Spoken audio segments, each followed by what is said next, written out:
It's that time of year again, when students and families start thinking about college financial aid. Now, with the redesigned 2024-25 FAFSA, applying for federal student aid has never been easier. The FAFSA is a crucial financial aid application for college students across the United States. It determines your eligibility for grants, scholarships, work-study programs, and federal student loans. Completing the FAFSA accurately and on time is essential to receive the maximum amount of aid. Improvements were made to streamline the application process.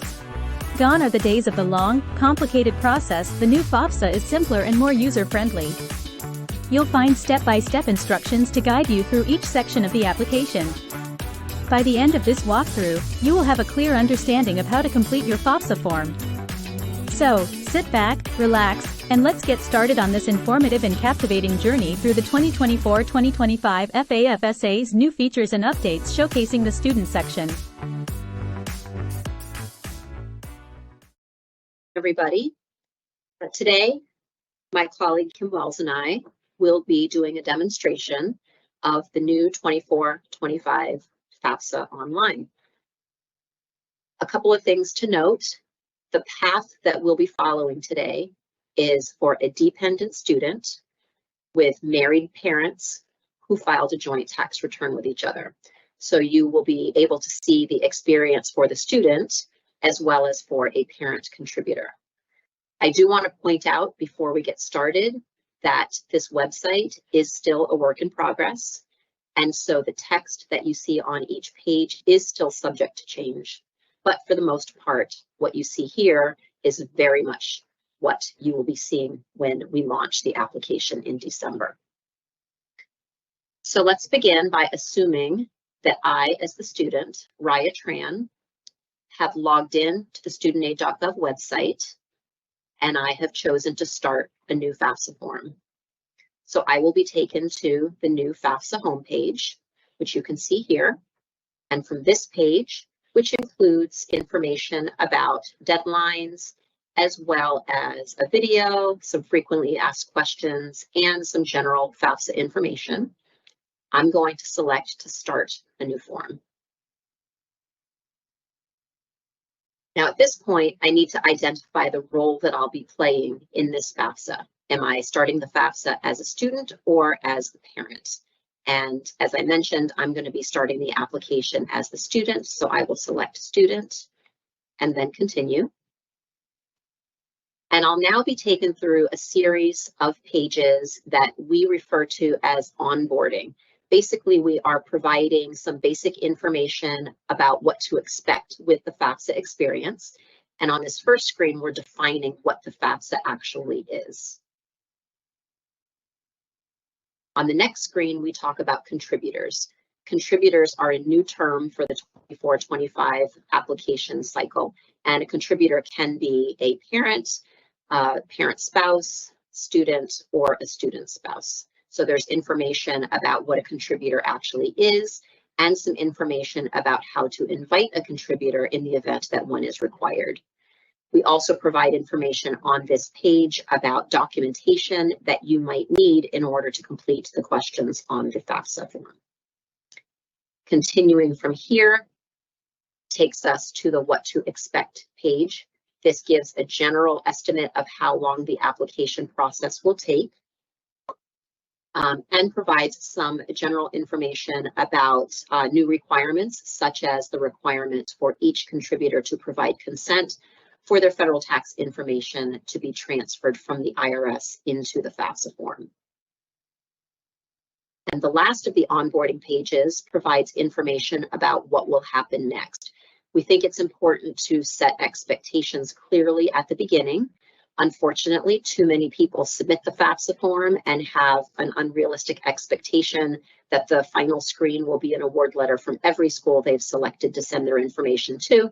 We all know that that's not what actually happens. So here we're letting them know approximately how long it will take for the form to process, what will happen after processing is complete. We'll calculate the student aid index and send the FAFSA submission summary information to the student. And then schools will use the information that they receive in order to determine eligibility at their school, and then they will communicate that information to the student. So that's the information that we are providing in our onboarding. And from here, I'm going to select Start the FAFSA form in order to start answering the questions. So on this first screen, we have our basic student identity information and contact information. And all of the information that's displayed here has been pulled directly from the student, Raya Tran, my FSA ID account. So when I logged into studentaid.gov with my FSA ID, all of this information about me carried into the application.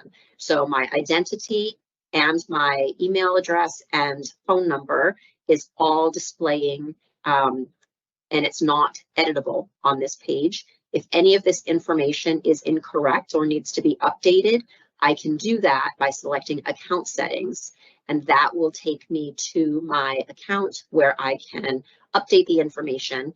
That updates it in my FSA ID account, and then when I return to the FAFSA, it pulls the updated information in as well.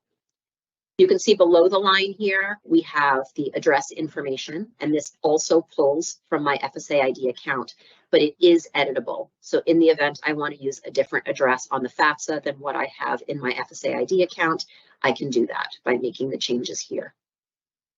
I'm going to continue. And the next screen is capturing my state of legal residence.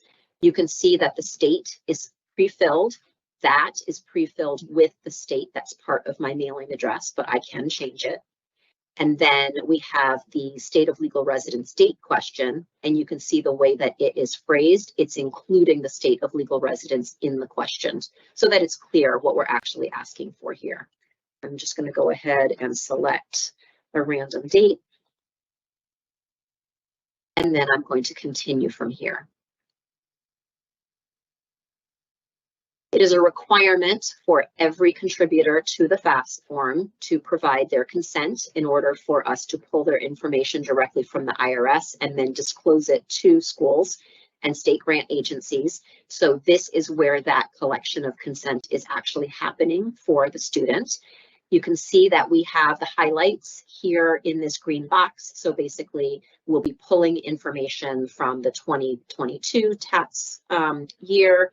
That information is used to determine the student's eligibility for federal student aid, and it's required in order to complete the FAFSA form. You can see above the green box, we're very clear that if you don't provide consent, you will be ineligible for federal student aid. That is a requirement that comes from the Future Act. We do allow the student to proceed without providing consent, but we are very clear here and through various messages along the way that if that's a choice that they make, that we will not be calculating their eligibility. So we will allow them to submit the form. They will have to manually provide their tax information, and at the end, there will be no calculation of eligibility. So below this green box, we have the legal language that explains all of the important details about what consent is and what it means to provide it. And then we have a handful of frequently asked questions. Probably the most important one is this first one, which is who should provide consent? Because what if I didn't file a tax return? Or what if I filed a tax return in a foreign country? Or what if I don't have a social security number? The answer to all of those questions is it doesn't matter. You are required to provide consent. We want everybody to approve. In the event that a student chooses to decline providing consent, we will let them know once again that doing that will make them ineligible for federal student aid, and we'll give them another opportunity to change their mind and provide consent. And that's what I'm going to do. And that takes me to the beginning of the next section, which is personal circumstances. So the questions that you'll see in this section are used to determine dependency status. However, unlike in the past where we were able to hide questions that were no longer needed to determine dependency because we'd already determined somebody was independent, that's no longer the case. We're required to ask all of these questions. And so instead of calling these questions the dependency questions, we're referring to them as personal circumstances because in some cases they're not actually being used to determine dependency. For example, if I logged in as a 40-year-old student I'm already independent, but these questions will still display for me. So before each section in the form, we have an introductory page that sets some context for the kinds of questions that will be asked in that section, and that's what you see here. And from here, I will continue. And the first question we have is asking about my marital status. So one of the changes for the 24-25 year is that we have separated every marital status out into its own individual response option. I'm going to select single, never married, and continue. And this next screen is asking information about my college or career school plans. So this first question is asking about my grade level. This question is used for two purposes. One is as a determination of independency. If I were to select this last option, then I would be an independent student.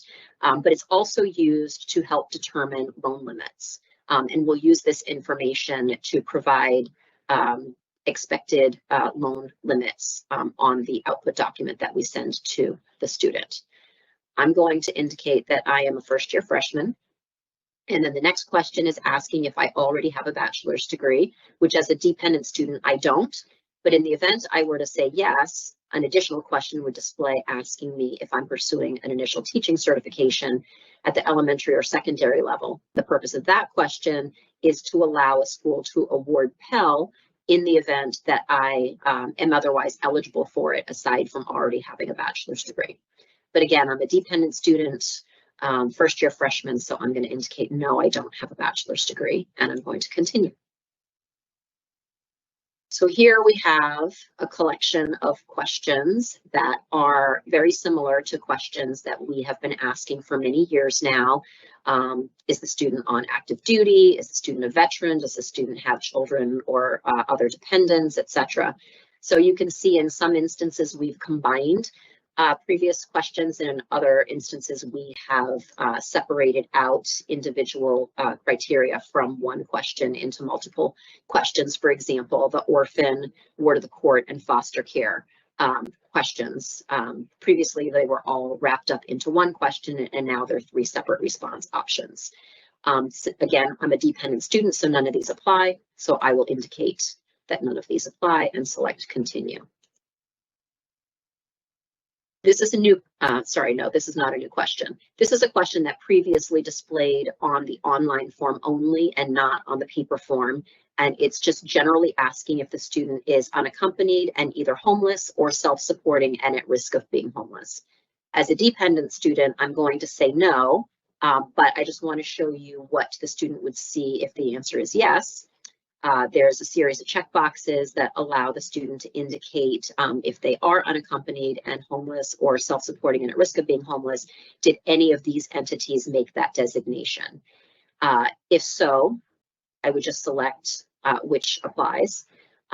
If none of these entities made that designation, but I do meet the criteria for being homeless or at risk of homelessness, then I would be considered a provisionally independent student. And as a provisionally independent student, I would be able to answer the remaining questions as though I were an independent student.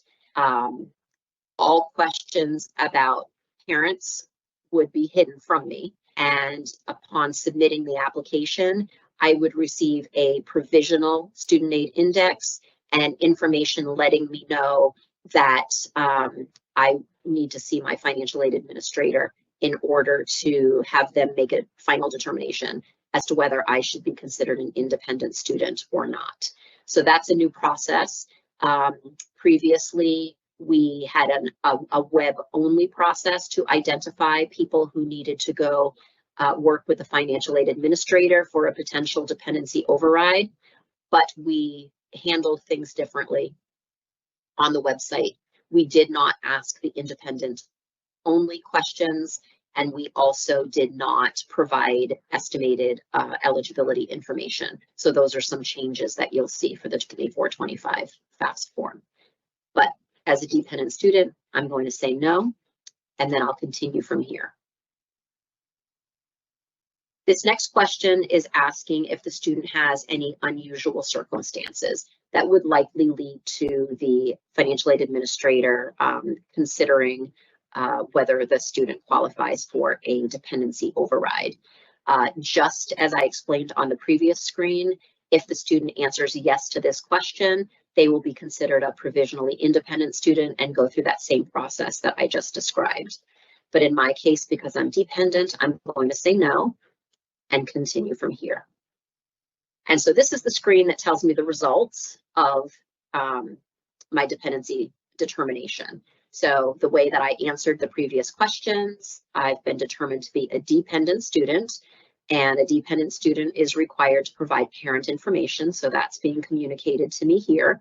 I do have the option to apply for only a direct unsubsidized loan if my parents are unwilling to answer their questions such that I can complete the form as a dependent student. So I have the option to indicate here that I want to apply for an unsubsidized loan only, but as a dependent student who is planning to have my parents contribute to this form, I'm going to say no. Just a note on this page that we do have multiple versions of this page. So what you're seeing is the version for a dependent student. If I were determined to be an independent student, there would be different information here, and this question about the unsubsidized loan only would not display. And also, if I were identified as a provisionally independent student, I would have different language here, and this direct unsubsidized loan only question would not display. Continuing from here takes me to what we're referring to as the Who's My Parent wizard. So this is an interactive worksheet that helps the student to determine which parent or parents they should be planning to include on this FAFSA form. So you can see that we start by defining what we need by a parent. It's the student's legal, biological, or adoptive parent.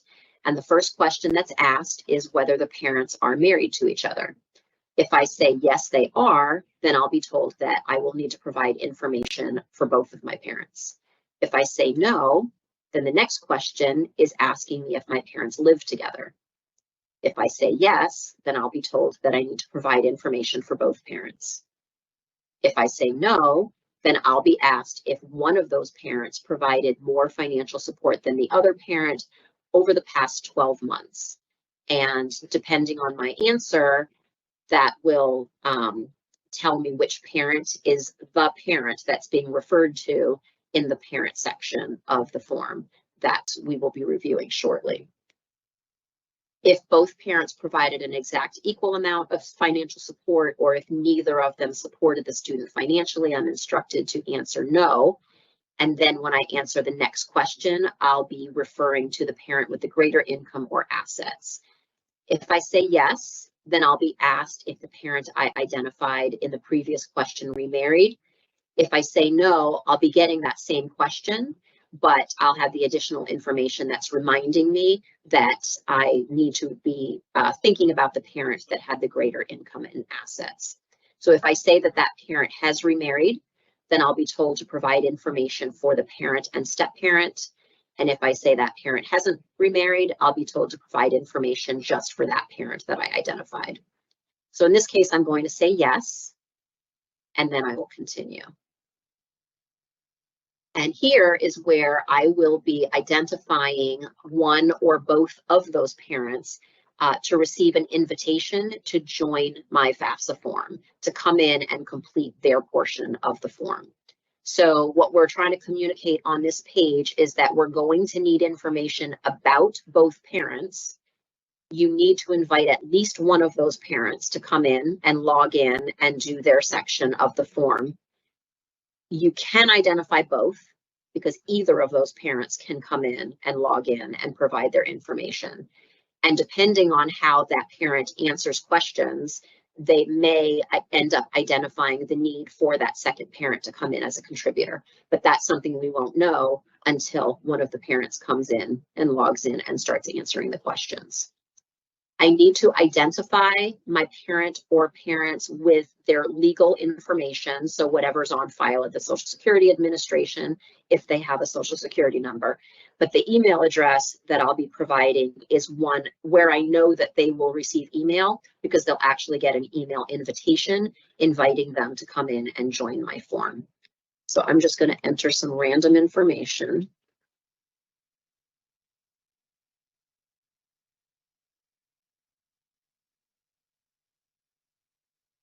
And a random email address.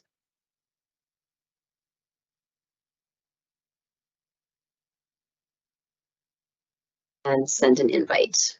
And you can see here that it's letting me know that an invitation has been sent to Jane Smith, which is who I identified as my parent. Now this happens in real time, so I'm going to continue answering the student questions on the form, but in the meantime, my parent has received an email letting her know that she can come in and start filling out her portion if she'd like. I'm going to continue from here, and now we're moving into the student demographics section. So we start the student demographics section with questions asking about the student's gender and whether they're transgender. You can see at the top, we're very clear that these questions are being used for research purposes only. They don't have any impact on federal student aid eligibility, and we will not be sharing the answers with any of the schools that the student is applying to. So I'm going to go ahead and answer the questions and then move to the next screen, which has similar language at the top and is asking about the student's ethnicity and race. And you can see in the race section, as you select each option, there are multiple additional options underneath, as well as the option to type in something if you don't see listed what you want to share about your race. And you can select as many options as you'd like. I'm going to continue from this screen and report my citizenship status. If I indicate that I'm an eligible non-citizen, then I will enter my A number here. I'll continue. And here we're asking about the parent's education status. So did either of the student's parents attend or complete college? I'm going to answer this question and continue to the next screen, where I'm asked if if I have a parent that was killed in the line of duty. I'm going to say no and continue. And here's where I'll be asked about my high school completion status. So the response options are pretty much the same as prior years. However, if I choose state recognized high school equivalent, then I will be asked to indicate the type of equivalent that I received, as well as the state from which I received it. I'm going to indicate high school diploma so that we can take a look at the high school search functionality. We've made some changes to make this more user-friendly and hopefully improve the accuracy of the information that's reported. First question is asking me the state of my high school, and then you can see that rather than me having to type everything in like I did previously, I'm being given a list of options to choose from. And as I start actually typing, see that list will get smaller, and I should be able to actually choose what I want from the list rather than having to type in everything. Both state and city are required fields, and the high school name is optional, but recommended in order to shorten the search results list. I'm going to go ahead and leave it blank just so that you can see what the search list looks like. So it appears as though there's only one high school in Belen, Alaska, and that is Belen High. So I'm going to go ahead and select it and then continue from here. And here is where I can just take a look and make sure that I selected the correct high school, and then I will continue.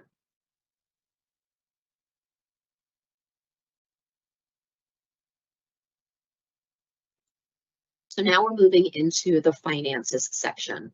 Now, if you remember at the very beginning, I did provide my consent for the IRS to transfer my federal tax information directly into my FAFSA form. If I had declined, then I would be given another opportunity here to change my mind, because here is where my consent or lack of consent is really important, because here is where we are collecting the information from the tax return. If I haven't provided my consent, then I'll have to manually enter all of that information. Since I already provided my consent, I'm simply going to select continue. And these are the only questions that I am required to answer based on the conditions that I've met and the fact that the IRS directly transferred my federal tax information. So just these two questions, the first of which is required for us to ask, but optional for the student to report.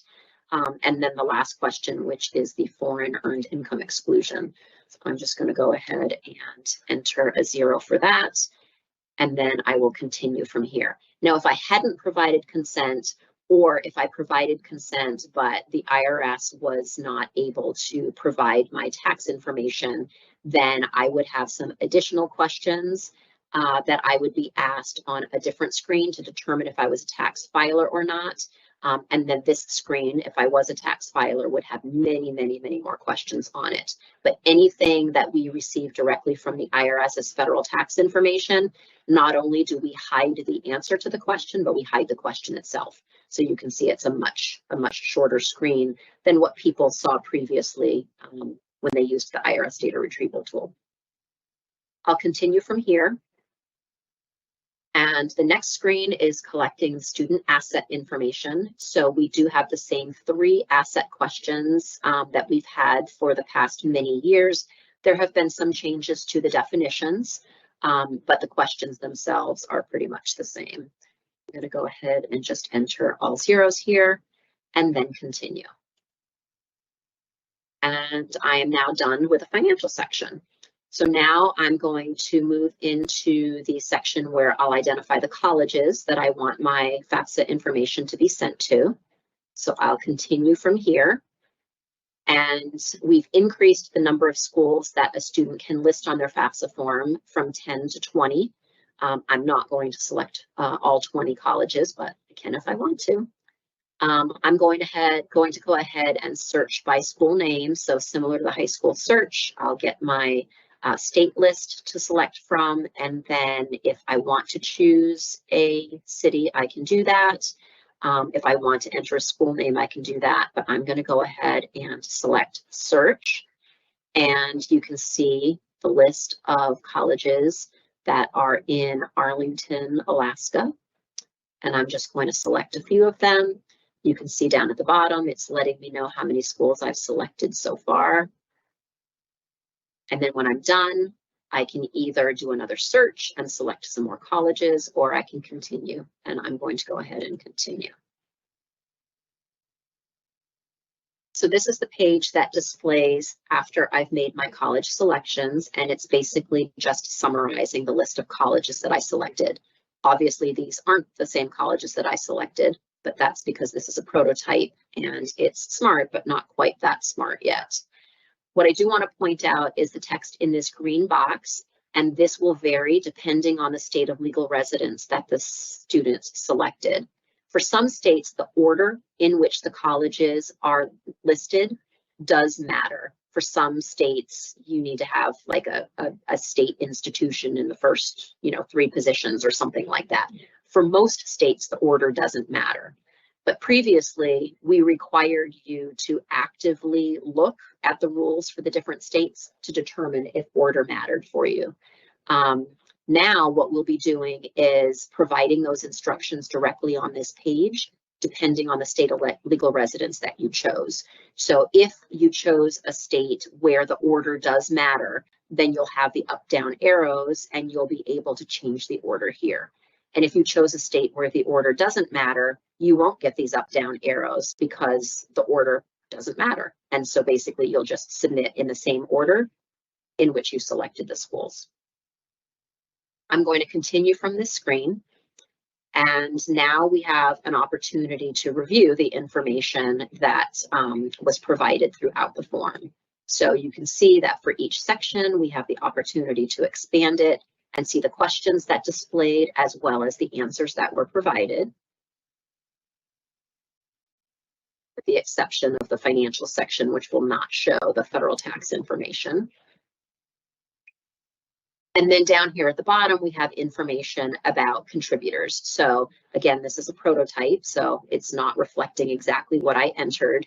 I entered information for, I think it was Jane Smith, as my one parent. You can see here, there's an indication that I actually shared my application with two parents, Alcina Tran and Travis Tran. And very shortly, Kim will be playing the role of Alcina Tran and showing you all what the parent experience will be. But this allows the student to see that they did send, one or more invitations and what the current status is. As I mentioned, when I sent the invitation, the parent will receive it in real time and could come right in and start answering the questions there in their section. And if that's the case, I would see a different status here. But she hasn't started her section yet, so it's just indicating that the invitation has been sent. Continuing from this screen moves me into the section where I'll be providing my signature. So I have a summary of, all of the same general stuff we've communicated in the past. I promise I'm not lying about anything. Everything that I've reported here is accurate, all of that stuff. I'm going to indicate that I agree to the terms outlined.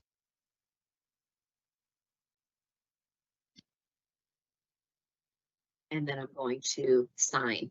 You'll note that it simply says sign. It doesn't say sign and submit, but I am basically wrapping my section up and calling it a day here. I'm going to sign, and then my section of information and my signature are all bundled up and waiting until my parent or parents come in to complete their section.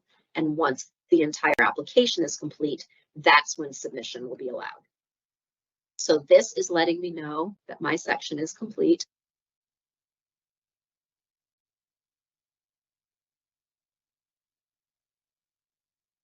And it's letting me know what needs to happen next. And that is that the contributor that I've identified needs to come into the form and provide their information.